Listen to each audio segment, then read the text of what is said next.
नमस्कार, ground reality में आपका स्वागत है। और ग्राउंड रियलिटी से हम आपको हमेशा रियलिटी दिखाने की कोशिश करते हैं। और वहीं पर कल भी हमने आपको तस्वीरें दिखाई थी कि कल पीएचडी के स्कॉलर्स ने प्रोटेस्ट किया। कारण क्या कुछ रहा, साफ तौर पर आपने सुना, तस्वीरें भी हमने आपको बताई थी। लेकिन फिर मैं आपको रिकैप करवाना चाहूँगी, मैं फिर से बताना चाहूँगी कि जिस तरीके से मास्टर्स की डिग्री, ग्रेजुएशन की डिग्री अब मायने नहीं रखती। क्यों मायने नहीं रखती? पीएचडी के 7 साल आप लगाते हो, जो स्टूडेंट पीएचडी करता है और अंत में उसे 2% दिए जाते हैं, यानी कि आपको एंट्रेंस टेस्ट पास करना है और उसके बाद जो पीएचडी आपकी जो डिग्री है उसके खाली आपको 2% मार्क्स मिलेंगे। आप सोच सकते हैं कि स्कॉलर पे क्या कुछ बीती है जब ये ऑर्डर जो है वो निकल कर सामने आता है। कल भी हमने आपको तस्वीरें दिखाई थी, लेकिन आज फिर से पीएचडी के स्कॉलर्स जो है वो धरना प्रदर्शन कर रहे हैं। साफ तौर पर आप तस्वीरें देख रहे हैं, धरना प्रदर्शन कर रहे हैं और इनकी मांग यही है कि उस ऑर्डर को वापस लिया जाए।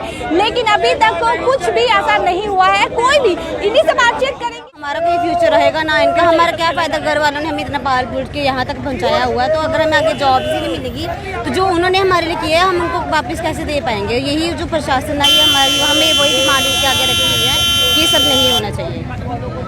मैम, आप कुछ कहना चाहेंगे? मैम, ये स्टूडेंट इसी तरह सड़क पे आता रहेगा जब तक ये हमारे हक के लिए कोई चीज़ नहीं निकालेंगे, कोई लीगल चीज़ नहीं निकलती। हर बार हमारे साथ यही होता है और हम सड़कों पे आ जाते हैं।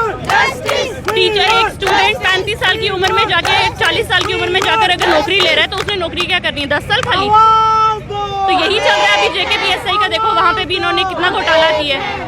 असिस्टेंट प्रोफेसर के एग्जाम्स हो रहे हैं, वहाँ पे भी घोटाला है। हर जगह घोटाला। यहाँ पढ़ाने के लिए भेजे, जम्मू यूनिवर्सिटी बंद ही कर दो अगर नहीं पढ़ना है तो। नौकरियाँ नहीं देनी है, बंद कर दो। आप कुछ कहना चाहेंगे? हाँ जी मैम, मतलब पीएचडी की इन्होंने वैल्यू खत्म कर दिया हमारी, तो फिर आप रिसर्च करा क्यों रहे हो? क्या मतलब है उसका? और दूसरी बात, हमेशा ही डिसीजन जो है वो हमारे अगेंस्ट ही आए हैं। पहले सैक डिसीजन देख लो, आप अपग्रेडेशन करा दो जो पहले के रिक्रूटेड हैं, ठीक है। अब जो पढ़ रहे हैं वो किस लिए पढ़ रहे हैं? हायर एजुकेशन में आप हमें रिक्रूट करेंगे ही नहीं। फिर मतलब आप कोई भी हर चीज़, JKSSB में स्कैम हो रहे हैं तो बच्चे जाएंगे कहाँ? हम पीएचडी कर रहे हैं, कल को असिस्टेंट प्रोफेसर के लिए आप रिक्रूटमेंट कर रहे हो, जिसने रिसर्च ही नहीं की वो आगे क्या किसी को रिसर्च कराएगा? तो मतलब इतने ये ऐसे कैसे कर सकते हैं? ऐसे पीएचडी हम इतना टाइम दे रहे हैं, यहाँ पे इतनी मेहनत कर रहे हैं तो उसकी ज़ीरो वैल्यू। तो प्रोटेस्ट होगा ही तो तभी ये इनको कुछ पता चलेगा ना।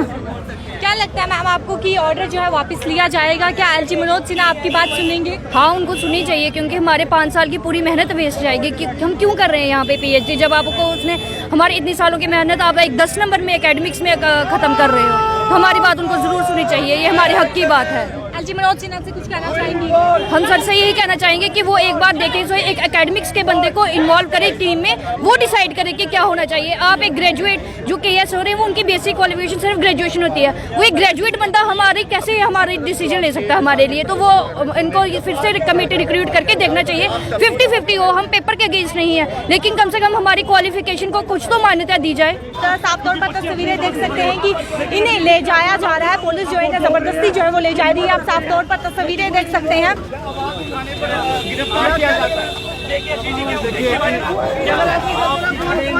हमारी मेन डिमांड यही है कि ये रिवोक होना चाहिए। जो हमारी 15 साल की जिंदगी है, 15 साल जो हमने यहाँ पे दे दिए, उसको हम जैसे यूजीसी कहती है, ना कि जैसे हमारा चीफ सेक्रेटरी अरुण कुमार मेहता कहते हैं। यहाँ पर स्कॉलर्स की बात करें तो स्कॉलर जो है वो रोड ब्लॉक करके यहाँ पर बैठी हुई है और इनका यही कहना है कि जब तक ऑर्डर जो है वो वापस नहीं लिया जाएगा हम यहाँ से नहीं हिलेंगे। सर, आपके सीनियर्स जो हैं, पीएचडी के सीनियर जो हैं वो यहाँ पर आए थे और उन्हें पुलिस ने अरेस्ट करके लेके गए हैं। आपके सपोर्ट में वो आए थे, क्या कहना चाहेंगे? देखिए, आप रिसर्च स्कॉलर्स के लिए यही दिन देखना बाकी रह गए हैं। पहले लैब से बाहर, फिर सड़क पे, अब पुलिस स्टेशन में, कल को कोर्ट में, फिर किसी को फांसी भी सुना देंगे ये, क्योंकि वो अपना हक मांग रहे हैं। अब यही दिन तो देखने रह गए। आपके हक मांगने के लिए आपको उठा लिया जाता है, बिल्कुल हक मांगने पे आप उठा लेते हैं, गिरफ्तारी कर लेते हैं, उनको ले जाते हैं।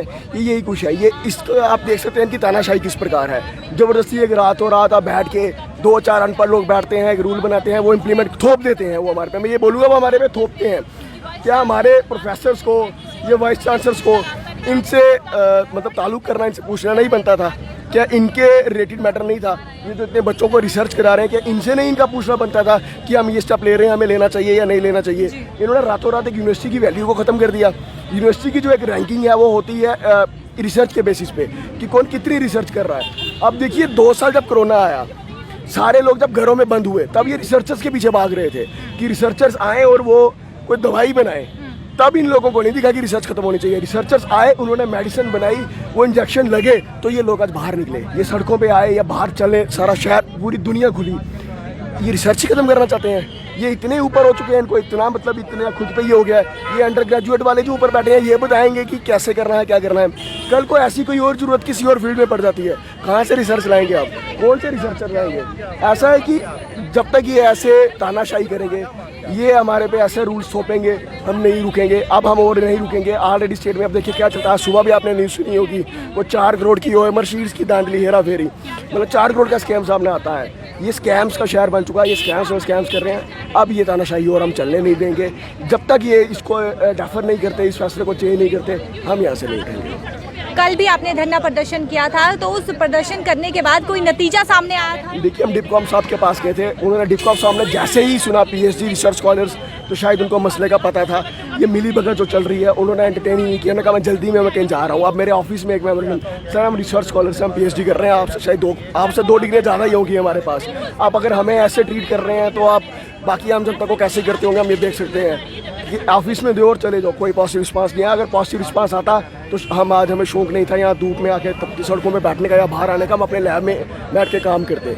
लेकिन नहीं, हमें कोई पॉजिटिव रिस्पांस अभी तक नहीं आया है। जब तक नहीं आएगा हम नहीं उठेंगे। पीएचडी की वैल्यू को खत्म करने की कोशिश जो है वो की जा रही है, क्या कहना चाहेंगे इस पर? जी बिल्कुल, ये पीएचडी की हमारी क्वालिफिकेशन की, सिर्फ पीएचडी की नहीं, पूरी क्वालिफिकेशन इन्होंने 10 नंबर में सीमित कर दी है। उसको खत्म करने की वो कर रहे हैं, ये हम चलने नहीं देंगे। इन्होंने मेमोरेंडम भी दिया है, लेकिन ये अब इंतजार कर रहे हैं। लेकिन साफ तौर पर इनका कहना है कि हम इंतजार करेंगे, लेकिन हम चुप नहीं बैठेंगे, हम अपना हक जो है वो लेकर रहेंगे। साफ तौर पर आप तस्वीरें देख सकते हैं। और वहीं पर बात करें इनके हक की, तो इनके हक जिस तरीके से पीएचडी की वैल्यू जो है अब 2% रखी गई है, यानी कि आपको एंट्रेंस टेस्ट जो है वो देना पड़ेगा और उसके बाद आपको जो है नौकरी आपको मिलेगी। पीएचडी की वैल्यू मैं आपको बताती चलूँ, कल भी हमने आपको बताया था कि 2% वैल्यू जो है वो रखी गई है। देखते रहिए टीवी नेटवर्क में अपडेट्स के साथ। शिल्पा शर्मा के साथ, कैमरा पर्सन गोपाल।